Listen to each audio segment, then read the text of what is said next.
우리 오늘 함께 볼 말씀은 우리 지난주에 이어서 에베소서 말씀 보겠습니다. 같이 읽겠습니다. 너희가 전에는 어두움이더니 이제는 주 안에서 빛이라. 빛의 자녀들처럼 행하라. 빛의 열매는 모든 착함과 의로움과 진실함에 있느니라. 주를 기쁘시게 할 것이 무엇인가 시험하여 보라. 너희는 열매 없는 어둠의 일에 참여하지 말고 도리어 책망하라. 그들이 은밀히 행하는 것들을 말하기도 부끄러운 것들이라. 그러나 책망을 받는 모든 것은 빛으로 말미암아 드러나나니 드러나는 것마다 빛이니라. 그러므로 이르시기를 잠자는 자여 깨어서 죽은 자들 가운데서 일어나라. 그리스도께서 너에게 비추시리라 하셨느니라. 아멘. 오늘 아침은요 이렇게 영상 앞이지만 제가 퀴즈를 한 문제 내겠습니다. 우리 맞추시면 한번 큰 소리로 맞췄다고 답을 한번 해보시면 좋겠습니다. 네, 홍수가 왔을 때 노아의 가족들은 어디에 있었나요? 네, 어디요? 집에. 그렇죠. 두 번째로 새 천사가 아브라함과 방문했을 때 그는 어디에 있었나요? 집에. 그렇죠. 대충 이제 정답을 좀 알아갈 것 같죠? 세 번째, 두 천사가 소돔과 고모라에 왔을 때 롯은 어디에 있었나요? 집에. 네, 그렇습니다. 천사가 이집트에 있는 마달들을 죽였을 때 이스라엘 백성들은 어디에 있었습니까? 집에. 네, 예수의 제자들이 성령을 받았을 때 그들은 어디에 있었습니까? 집에. 아나니아가 바울을 보러 왔을 때 바울은 어디에 있었나요? 집에. 그렇죠. 우리는 코로나 바이러스가 왔는데 어디에 있나요? 집에 있습니다. 여호와께서 10번째 재앙을 내리셨을 때 이스라엘 백성들은 어디에 있어야 한다고 했습니까? 집에. 그렇습니다. 어느 가톨릭 신부가 올린 글인데 참 이 시대에 재치 있게 아주 말씀을 잘 해서 오늘 여러분 앞에 퀴즈로 내었습니다. 순종은 우리를 보호합니다. 잠언 1장 33절에 보니까 내 말을 잘 듣는 자는 안전하게 살고 재앙을 무서워하는 일 없이 평온하게 지낼 것이다 했습니다. 우리가 상황에 맞을 때는 죽었다 하고 순종해야 됩니다. 집에 있으세요. 요즘 날씨가 따뜻하니까 한국도 뉴스에 보니 벚꽃놀이 한다고 벌써 그렇게 말 잘 듣는 민족이라 했는데도 사람들은 벌써 오랜 시간이 지나니까 견딜 수 없는 것 같아요. 미국도 이제 시작이고 한 달 더 연장한다는 4월 말까지 연장한다는 말이 있는데 우리가 잘 순종함으로 안전의 복을 누리는 우리 성도 여러분 되시길 바랍니다. 전염병이 무섭습니다. 그래서 우리가 순종해야 되고 지켜야 합니다. 나만의 문제가 아니라 확산시키는 것이 문제입니다. 인류에게 가장 큰 역사를 보니까 14세기 흑사병은 자가마치 1억 명, 그 당시 세계 인구가 4억 5천 명이었다고 해요. 근데 1억 명이 죽어서 3억 5천으로 감소했고 다시 4억으로 회복되는데 200년이 걸렸다고 합니다. 또 인류의 가장 큰 재앙으로 기록됐던 것 중에 1918년 스페인 독감이 있는데 그때는 5억 명이 감염되어서 1차 대전에 죽은 사람이 2200만인데 그보다 더 많은 1억 명의 희생을 냈다고 합니다. 어차피 치료 백신이 나오기 전까지는 병의 확산을 막아야 하는 것이 최우선이니까 집에 계십시오. 그리고 말씀 안에서 집에서 하나님의 뜻을 구하며 기도하며 이때가 빨리 지나가기를. 이집트에 재앙이 왔을 때 그때가 빨리 지나가기를 밤새도록 무교병을 먹어 기다렸던 이스라엘 백성을 생각하면서 우리가 기도하고 또 이 어려운 때를 당한 그 사람들을 생각하며 주님 긍휼히 여겨주십시오라고 기도하는 저와 여러분 되시기를 주님의 이름으로 축원합니다. 오늘 우리가 본 본문의 말씀도 이 재앙이 닥친 세상에서 우리 그리스도인들이 그나마 세상의 빛이 되어 살아갈 이유들에 대해서 우리에게 말씀해 주십니다. 이 어려운 상황 속에서 우리가 삶의 모습들을 다시 한번 조명해 보고 우리의 실상을 돌아보게 하십니다. 8절에 보니까 너희가 전에는 어두움이더니 이제는 주 안에서 빛이라. 빛의 자녀들처럼 행하라. 이제는 주 안에서 빛이라. 빛의 자녀들처럼 행하라고 말하고 있습니다. 참된 진리를 모른 채 우리가 세상의 가르침을 따라 세상의 유익을 따라 살던 어둠에서 이제 참 진리를 알게 되어 영원한 진리를 알게 되었고 우리가 빛 가운데 드러나게 하셨으니 이러한 자유함 가운데 빛의 자녀의 정체성을 갖고 행하라 하고 바울은 가르치고 있습니다. 빛의 자녀가 된다 함은 무엇인가요? 오늘 여기 12절 말씀 보니까 은밀히 행하지 말라. 숨기는 것이 많은 삶을 피하라는 것입니다. 이번 코로나 사태로 일본은 올림픽을 어떻게든 개최해 보려고 확진자를 숨기다가 이제는 더 이상 어쩔 수 없으니까 올림픽을 내년으로 연기한다라는 말과 함께 동시에 본인들이 그동안 우리는 의료 수준이 높아서 아무 문제 없다라고 막 큰 소리 뻥뻥 치다가 올림픽 연기가 결정되고 나니까 도쿄시장이 나와서 이제 도시를 폐쇄해야 될지도 모른다는 그런 급박한 메시지를 전하고 있습니다. 안전하던 나라가 갑자기 그 거대 도시 도쿄를 폐쇄한다는 얘기까지 나오는 것은 그들이 얼마나 은밀한 가운데서 그것을 숨기려고 했는지. 하지만 그들이 아무리 어둠 가운데 숨으려 해도 진리의 빛이 비추이면 진리 앞에서는 어쩔 수 없이 진리는 드러나게 되어오는 것입니다. 역사는 밤에 이루어진다고 누가 그랬나요? 밤에 이루어진 역사치고 인류에 이바지한 것은 없습니다. 은밀하게 이루어지는 것은 잠시의 성공을 거두는 것처럼 보일지 모르지만 곧 진실은 드러나게 됩니다. 요즘 한국에 코로나만큼이나 빅 이슈를 가진 N번방 사건이라는 게 있습니다. 들어보셨나요? 사실 소개하기도 민망한 것인데 미성년자 아이들을 성학대하는 것들을 상품화해서 자기들끼리만 보는 텔레그램, 가장 보안이 뛰어나다는 텔레그램을 통해서 자기들만 돈을 내고 그것을 보고 쉐어했다는 것입니다. 지금 그것을 보려고 돈 내고 참여한수까지 다 잡아내야 된다라고 여론들이 막 악화돼서 거기에 돈을 내고 그것을 봤던 사람들이 전전긍긍 잠을 못 자고 있다고 해요. 심지어 자살하는 사람까지 발생했습니다. 은밀히 행하여서 안 들킬 줄 알았는데, 보안이 잘 돼 있는 텔레그램이니까 안전할 줄 알았는데 결국 드러나서 패가망신 창피함으로 멸망하기에 이르렀다는 것입니다. 그러기에 빛의 자녀로 우리가 이렇게 열매 없는 일에 참여하지 말고 열매 있는 일을 행함으로 주를 기쁘시게 하면 어떤 결과가 나올지 우리 본문은 시험해 보라고까지 말씀하고 계십니다. 열매 없는 자는 구원에 이르지 못합니다. 열매 맺지 못하는 나무는 찍어 불에 던져짐을 당할 것이라고 했습니다. 오늘 바울 사도는 빛의 자녀로 사는 자의 열매가 있어야라고 하는데, 우리가 세상에서 정말 잘 먹고 잘 사는 것이 우리 삶의 기준이고 열매 맺는 목표가 된다면 우리 믿음의 이유를 다시 생각해 보아야 합니다. 지금 누리고 있는 것이 영원할 것 같은가요? 욥기는 보면 42장이 되는 긴 장을 할애하면서 그 긴 스토리송에 많은 논쟁을 통하여서 하나님은 우리에게 주시는 이도 하나님이시고 거두시는 이도 하나님이시라는 것을 자세하게 보여주고 있습니다. 하나님께서 거두시는 것은 순식간에 이루어진다는 걸 보여주고 있죠. 지금 코로나 상황이 이렇게 갑작스럽게 우리에게 밀어 닥칠지 생각이나 해보셨습니까? 이렇게 온 세상을 격리시키고 가두고 심지어 이렇게 우리가 예배드릴 수 없는 상황으로 만들어갈 것을 생각해 보았습니까? 세상에 영원한 것은 없는데 누가복음에도 보니까 풍년을 거둔 부자가 곡간을 늘리고 잘 저장해 두려고 하지만 오늘 밤에 내 생명을 거두어가면 그게 누구를 위한 것인가 생각해 보라라고 말씀하십니다. 생명의 주인이시고 우리 삶의 주관자이신 하나님 앞에서 우리가 온전한 열매를 맺는 것이 훨씬 영원한 투자 아니겠습니까? 그런데 우리는 어디에 가치를 두고 지금껏 살고 있나요? 인생에 어떤 열매를 맺기 위해 수고하고 계신가요?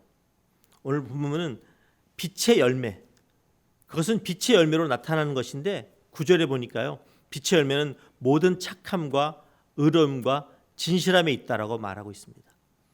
착하게 살라, 의롭게 살라, 진실하게 살라 합니다. 우리는 착하다는 의미를 보통 어떤 이미지로 생각을 하나요? 잘 키운 딸아이가 결혼한 남자를 소개하려고 집에 이제 데리고 온다고 하는데 남자에 대해서 이야기합니다. 학력도 별로고 사실 직장도 없어. 그리고 건강하지도 않고 키도 작고 볼품도 없어. 근데 착해 라고 하면 우리는 어떻게 받아들이나요? 착하다는 것은 우리는 무능력과 연결시킵니다. 착해서 뭐 먹고 사나? 착하면 이 험한 세상에 어떻게 살아날 수 있는가? 살아남기 힘들다, 착하다는. 그렇게 이야기하죠. 또 진실함. 거짓말 못하는 사람은 융통성 없고 사회성 떨어지는 사람으로 우리는 인식합니다. 적당히 거짓말도 해가면서 살아야지 원만하고 고지고대로 진실만 말하는 자는 사회성이 없다라고 말하죠. 우리 그러면 크리스찬들은 우리들의 가치관은 어떤 기준에, 우리의 가치관의 기준은 어디에 있어야 할까요?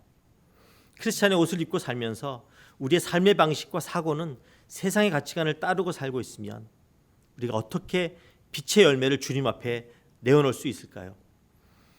빛의 열매가 착함과 의로움과 진실함인데 그건 현실을 모르고 하는 말이야 라고 하면서 세상에서 살려면 적당히 착해야 하고 적당히 거짓말도 하면서 살아야 된다라고 하면, 그럼 착함과 진실함이 빛의 자녀가 거둬야 될 빛의 열매인데 그것을 적당히 소홀히 여기면 어떻게 열매를 맺고 어떻게 빛의 자녀라 말할 수 있는가요? 빛의 자녀로서 우리가 열매 맺을 준비가 안 되어 있는데 빛 대신 주님이 우리를 어떻게 쓰실 수 있을까요? 우리가 빛의 자녀로 주님의 자녀가 되지 못하는데 아버지가 우리에게 어떻게 당신의 유산을 물려줄 수 있겠습니까? 어떻게 우리에게 당신의 할 일들을 맡길 수가 있겠습니까? 또 그렇다면 이렇게 말씀하신 주님이 나를 본받으라고 하는데, 빛 대신 예수 그리스도를 본받으라고 하는데 우리는 어떻게 예수를 믿기에 그것을 착함으로, 의로움으로, 진실함으로 본받을 수 있겠습니까? 바울은 고린도서 15장 14절에 죽은 자의 부활이 없다면 우리가 전파하는 것도 헛것이고 우리의 믿음도 헛것이라고 말합니다. 예수를 믿는 것이 헛수고하는 거다라고 말하는 거죠. 그것이 진실이 아니라면, 우리가 믿는 그리스도가, 고린도서 이어지는 19절에 보니까요, 그리스도 안에서 우리가 바라는 것이 다만 이 세상의 삶뿐이면 모든 사람 가운데 우리가 더욱 불쌍한 자 아니라라고 선언합니다.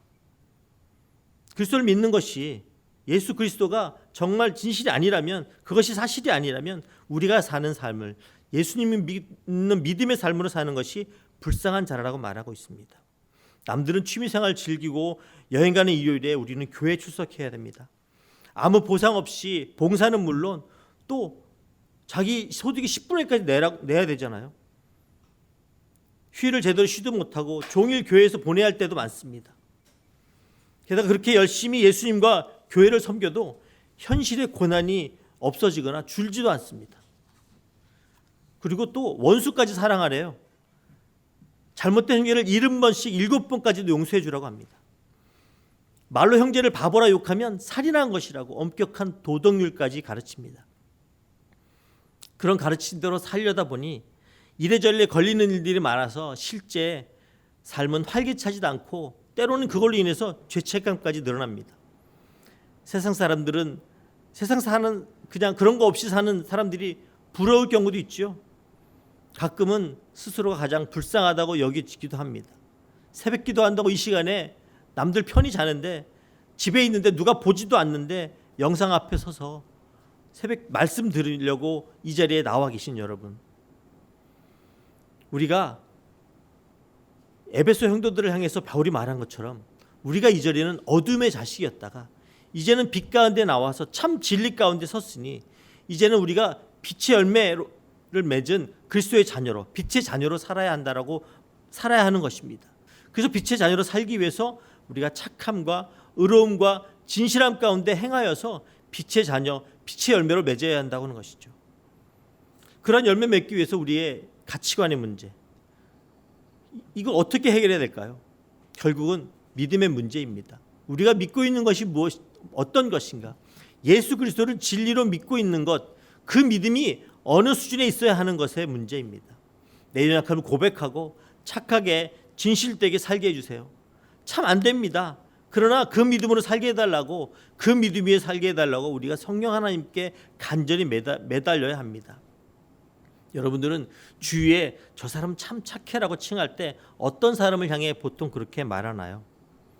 세상의 기준으로 참 어리숙할 수 있지만 착하기 때문에 그 사람과 상대하면 속임을 당할 염려는 없는 사람 아닙니까?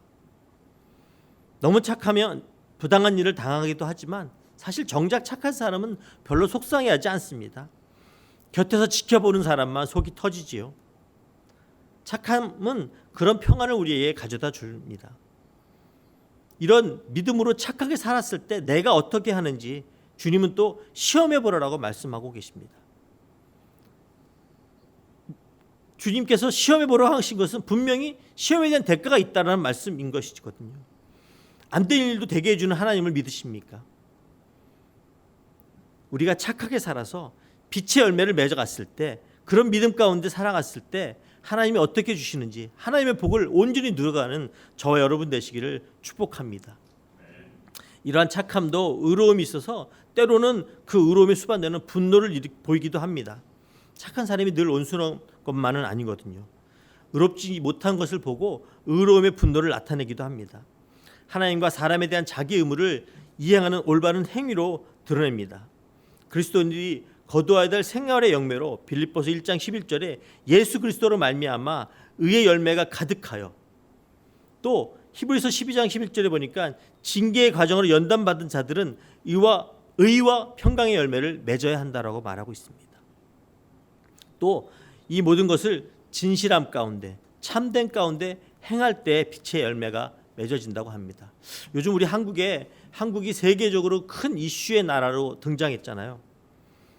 한국에 사실 코로나가 막 급증할 때 우리는 국가를 통제하는다고 온갖 비난들이 쏟아냈습니다. 환자 수가 막 급증하는데 우리는 막 그걸 솔직하게 다 나타냈거든요. 지나간 우리 코로나를 밝혀냈던 시간들을 보니까 2월 17일에 신천지에 31번 환자가 나타날 것으로 시작해서 환자가 급증됐어요. 그래서 일일 환자 수가 2월 27일, 20일이 지난 시점에 900명 정점을 찍고, 그리고 이게 쭉 이제 하강 곡선을 걷다가 3월 12일에 100명대로 떨어지면서 완연한 하향점을 보이게 되면서 우리나라가 이제 갑자기 방역의 우수한 나라로 반전되는 역사를 드러냈습니다. 지금 우리나라의 그 진단 키트를 다 소화하고도 수출할 수 있는 나라가 우리나라뿐이라고 하잖아요. 그렇게 통과하기 힘들다는 FDA 승인을 하루 만에 받아냈다는 것 아닙니까?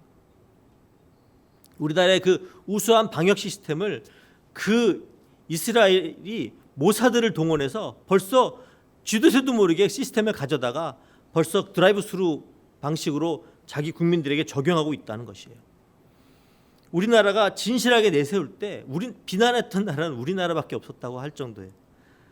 그런데 우리가 이 위기를 해결하는 모습, 솔직하게 투명하게 한 것이 순간에는 많은 비난을 받았지만 결국은 세계의 모범이라는 평가를 받고 전화위복의 사례가 되어서 많은 사례들을 쏟아내고 있습니다. 또 경제 위기가 처해졌는데 참 재미있는 기사를 지난 23일 로이터 통신에서 발표했어요. 코비드-19 이 사태로 자택근무가 증가하고 화상 수요가 증가하면서 오히려 한국의 수출이 전년 동기 대비 10%가 늘었다는 거예요. 직접 관련이 됐던 반도체 수출은 20%가 증가했대요. 일본과의 그 무역이 단절되면서 반도체가 침체했는데 오히려 코비드-19 때문에 증가했다는, 수출이 증가하는 상황이 되었다라고 외국의 로이터 통신사가 발표했습니다. 물론 이제 이것이 장기화되어 4월, 5월에는 또 다시 하향 곡선을 겪는다고 하지만 이런 반전의 역사를 보여줍니다. 진실함과 솔직함과 투명함이 이렇게 반전의 역사들을 드러내는 사례를 우리나라가 보여준 것입니다. 정직하게 상황에 부안외동하지 않고 소신 있게 의로 있게 행동하는 자가 참된 인정을 받는 모습, 이런 열매가 우리 그리스도인의 삶 가운데, 우리의 행동 가운데 나타난다면 우리가 세상으로부터 칭찬받는 사람이 이렇게 많아지고 하나님의 사랑이, 하나님의 영광이 세상에 드러나서 빛이 되고 어두움 가운데 있는 자들이 빛 가운데, 세상의 빛 대신 그리스도에게 돌아오는 역사가 반드시 일어날 것입니다. 그의 역사의 현장에 동참하여서 하나님이 기쁨이 되는 저와 여러분 되시기를 주님의 이름으로 축복합니다. 이어서 바울은 이러한 빛의 열매를 나타내며 얼마나 주를 기쁘시게 할 수 있는지 시험해 보라라고 합니다. 시험해 보라 하신 것은 우리의 의심을 말끔히 해소시켜 주셔서 속을 시원하게 하는 결과도 있겠고 그 시험을 통과한 것에 대한 보상도 있음을 말씀해 줍니다. 바울은 이를 통해서 자신 있게 시험해 보라고 말하고 있습니다. 모든 착함과 의로움과 진실됨 가운데 빛 가운데 서서 행함으로 하늘의 큰 상급을 받으시는 저와 여러분 되시기를 주님의 이름으로 축원합니다. 우리 마지막으로 14절에 보니까요. 그러므로 이르시기를 잠자는 자여 깨어서 죽은 자들 가운데서 일어나라. 그리스도께서 너에게 비추시리라 하셨느니라. 에스겔의 마른 뼈가 일어나서 새살이 돋고 생기가 흘러서 군대를 이룬 같이 이 세상 풍조에 나도 모르게 내 삶의 가치와 기준이 설정되어서 하나님 말씀대로 내 가치관 따로의 삶을 살지 않고 아무 감각 없는 자처럼 살고 말씀을 내 중심에 적당히 적용하며 살고 있는 우리를 향하여서 잠자는 자여 깨어라, 정신 차려라라고 하십니다. 우리가 습관처럼 새벽에 일어나고 습관처럼 주일이면 교회 오지만 우리의 영이 잠자는 자처럼 아무런 민감함이 없이 살고 있는 것이 아닌지 깨어라라고 말씀하십니다. 오늘의 말씀이 여러분들의 귀에 크게 들려져서 깨어나고 죽은 자들처럼 무능하게 있지 말고 일어서서 주님 앞으로 주님의 빛의 자녀로 살아가는 삶 되시기를 바랍니다. 말이 쉽지 우리가 착하게 의롭게 산다는 것이 사실 우리 능력으로는 불가능합니다. 그래서 주님은 빛이신 그리스도 안에 있어야 한다고 말하고 있습니다. 포도나무에 딱 붙어서 포도나무의 열매를 포도나무가 공급되는 영양분을 먹어서 그로부터 우리가 열매를 맺을 수 있도록 빛이신 그리스도 안에 딱 붙어 있어야 한다고 말하고 있습니다. 세상이 어두움 가운데서 앞이 보이지 않아 헤매던 과거의 나의 모습에서 벗어나서 이제 말씀 가운데 삶의 진리 가운데 삶의 목적을 분명히 아는 지혜로 살아라고 하신 말씀입니다. 오늘 말씀을 여러분들이 진실하게 내 마음 곳에 받아들여서 깨닫는 여러분 되시기 바랍니다. 우리는 구원받은 백성입니다. 구원받은 자는 그 신분에 걸맞게 살아야 합니다. 빛 가운데 드러났고 이전에 어둠 가운데 행하던 일들을 이제 빛 대신 그리스도께서 말씀으로 모두 조명하여 주셔서 다 드러내시고 우리가 입술로 죄의 고백을 통하여 그리스도의 보혈로 깨끗함을 씻음 받은 자들입니다. 오늘 이 말씀이 여러분을 다시 빛의 자녀로 일어나게 하는 말씀이 되기를 주님의 이름으로 축복합니다. 빛의 열매가 되도록 빛의 열매를 맺도록 빛 가운데 늘 깨어 있으시길 바랍니다. 성령께서 여러분의 삶을 온전히 지배하고 인도하심으로 자꾸 갈수록 악해져가는 세상 가운데 이렇게 전염병 같은 우리가 알 수 없는 재앙 가운데 있을 때 우리가 빛의 열매로 과거에 은밀하게 행하던 모든 것에서 벗어나서 빛 가운데서 자유하며 주를 기쁘시게 하는 능력의 삶을 살아가는 저와 여러분 되시기를 주님의 이름으로 축원합니다. 아멘. 이제 함께 기도하겠습니다. 오늘 말씀 생각하시면서 과거에 나도 모르게 하나님을 대적하였던 하나님의 법을 따르지 않고 어두움 가운데 은밀히 행했던 습관들로부터 돌아서서 주님의 빛 가운데 드러나서 온전케 되기를 위해 기도하기를 원합니다. 진리의 말씀이 우리에게 주어졌는데 여전히 어둠 가운데서 잠자는 자처럼 살지 말고 깨어서 주의 말씀을 따라서 갈수록 악해져가는 세상 속에서 착하게 의롭게 진실되게 살게 해주십시오. 그런 빛의 열매를 맺어가는 삶을 살게 해주십시오. 그래서 이 시간 나에게 허락된 주의 뜻이 무엇인지 분별하는 지혜 갖게 해달라고 우리 주의 이름 3번 부르며 함께 기도하겠습니다. 주여 주여 주여. 그렇습니다. 주님. 모든 어두움 가운데 행하던 모든 것을 과감하게 빛 가운데 우리를 드러내고 그리스도 안에서 자유함을 얻고 하나님의 자녀로서의 신분에 걸맞게 살아가도록 주님 역사해 주시옵소서. 우리를 이끌어 주시옵소서. 우리를 성령 충만함으로 성령의 능력과 하나님 주시는 지혜로 이 상황을 능히 이기는 자 되게 하여 주시옵소서. 그래서 세상을 이끌어가는 강한 그리스도의 군사의 모습으로 살아가도록 주님 역사해 주시옵소서. 우리 교회를 선교하는 교회 삼아 주셨는데 그 본분과 존재 이유를 잃지 않는 그런 공동체의 지체로 살아가게 하여 주시옵소서.